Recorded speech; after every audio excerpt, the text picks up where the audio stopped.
Hello and welcome back. This is the radiator where we are now. I've left it for me to do this off camera really just because it was all the same techniques as before. As you can see with these little feet that go onto the wall there.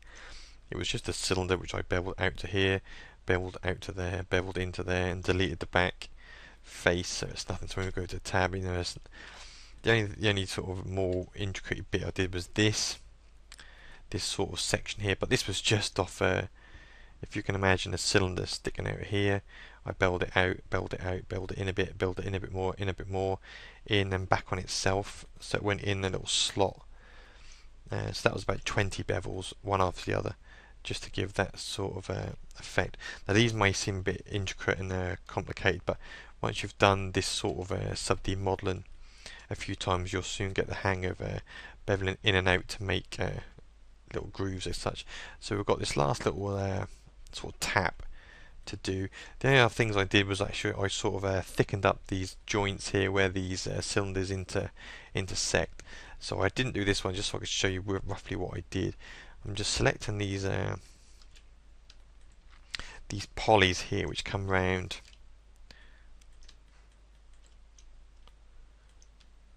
Okay. Now I also selected these ones across the top here, and subsequently these ones that sort of fit underneath. Then what I did, I just basically just hit the B key, beveled, and with the blue out I just pulled them out. I think it was 3.7 mil. Now what that did, it had the right effect, but as you can see these polys are tapering in, these ones are flexing up, so it just needs a little bit of sorting out. So it's nothing too drastic. I just select two and just hit the L key to loop around. Now basically all these you can see from here, they're all at funny angles, so if you just hit R to scale, you can just basically pull them down to 0, and that will basically flatten all those off. So you can loop round there, scale these, select 2, loop round there, scale these, and that'll basically fix all that. The only other issues you get then is that when it does that, you'll see that that is not truly level. So what I did basically then, I just rotate them around just so they're roughly right, and then just make sure this is basically higher than this point at the end there. If not, you'll have issues when you go over to sub-D.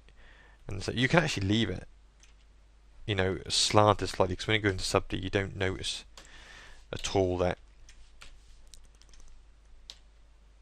sort of slight bend. So just bring it round, then just bring it down just so there's still a bit of an angle there.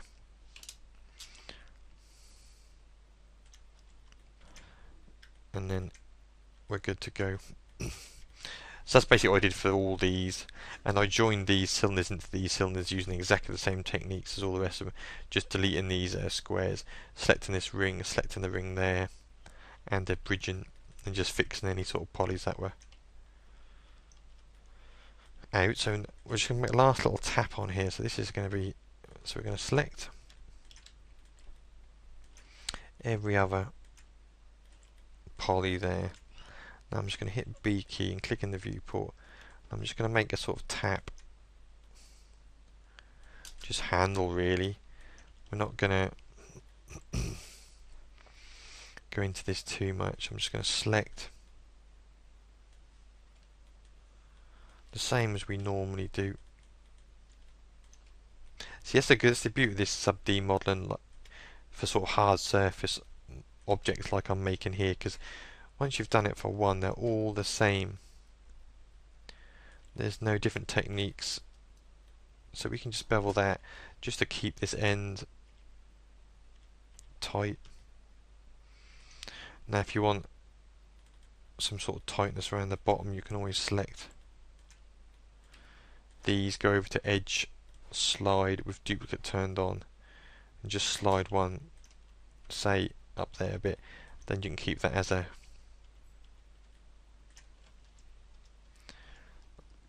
a sort of tight amount. So what we'll do, we're just going to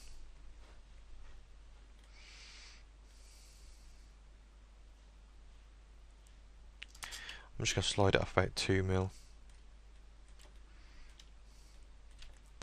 So I think now basically we're getting to the end of the modelling stage. There is some like rose petals I need to stick on the floor, but I'll actually put them down. We're going to paint them onto the, use sort of mesh painting technique to actually put them onto the ground, but we'll do them when we come to do the actual surfacing. So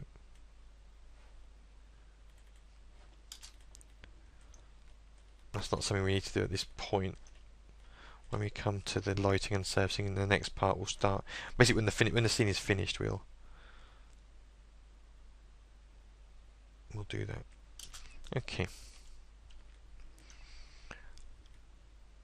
so there's my little tap on the end. Okay, so there's basically, I think, my scene done. We still need to maybe put some extra things on this shelf. Might put some pictures up there or something, but we'll look at that when we get to it. The rest of the structure is all done. There's still the water to do coming down here, but we're going to just steal these faces. We go over to the room block. We'll just steal these polys here and here, and that one there as well. We'll duplicate them into another layer and just put a water type texture on there, so we can do that when we come to do the surfacing, because we won't know really what it's going to look like until then. So, and it is only the case of just, it's not like we're making a radiator, we're only just copying about 3 or 4 polys. So that's come to the end of the modelling stage. I hope you enjoyed it so far. And then when we come back in the next part, we'll start working on the lighting first, and then we'll start building up the texture and the surfacing. So thanks for watching. Bye for now.